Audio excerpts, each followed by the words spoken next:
हम इंसान सोचते हैं कि आज के जीवों ने अपनी रक्षा करने के लिए अपने शरीर में बहुत सारे परिवर्तन किए हैं, लेकिन ऐसा नहीं है।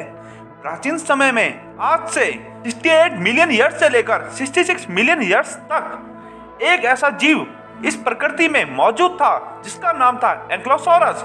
इस जीव ने अपने को एक मजबूत शक्तिशाली कवच से ढक रखा था। हालांकि आज के समय में कछुए जैसे जीव इस कवच का सबसे अच्छी तरह उपयोग करते हैं और कछुए का कवच सबसे ज्यादा मजबूत माना जाता है। लेकिन प्राचीन समय में क्रिटेशियस काल के अंत में रहे एंक्लोसॉरस नाम का यह जीव बेहद ही शक्तिशाली कवच से ढका हुआ था। यह डायनासोरस पश्चिमी उत्तरी अमेरिका में रहता था।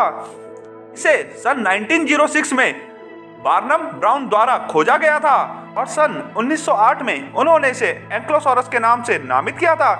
यह छिपकली की प्रजाति से संबंधित है। इस एंक्लोसॉरस डायनासोरस का अब तक का पूर्ण फॉसिल प्राप्त नहीं हुआ है, बस कुछ नमूने प्राप्त हुए हैं और शोधकर्ताओं ने उन्हीं के आधार पर इस एंक्लोसॉरस के जीवन व्यापन के बारे में पता लगाया है। यह एक शाकाहारी डायनासोरस था। शोधकर्ताओं के मुताबिक सबसे बड़े और वयस्क एंक्लोसॉरस की लंबाई 20 से लेकर 26 फीट तक होती थी और इसका वजन होता था 6000 किलो से लेकर 8000 किलो तक और इनकी हाइट होती थी 1.7 मीटर तक। यह काफी चौड़े होते थे।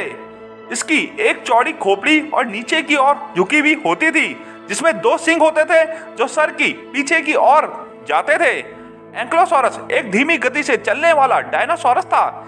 इस डायनासोरस का कवच इसको कई खतरनाक मांसाहारी जानवरों से इसकी रक्षा करता था।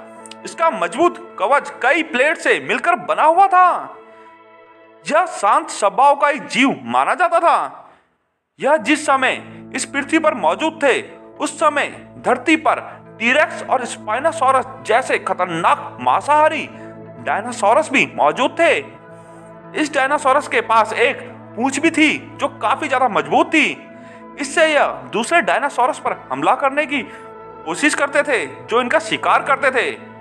इसकी खतरनाक पूंछ और मजबूत कवच के कारण मांसाहारी डायनासोरस को इसका शिकार करने में काफी दिक्कत होती थी, यानी कि उनके लिए भी इसका शिकार करना आसान नहीं था। यह थे कुछ मोस्ट अमेजिंग फैक्ट प्राचीन शक्तिशाली डायनासोरस में से एक डायनासोर जिसके पास आज तक का सबसे ज्यादा मजबूत कवच था।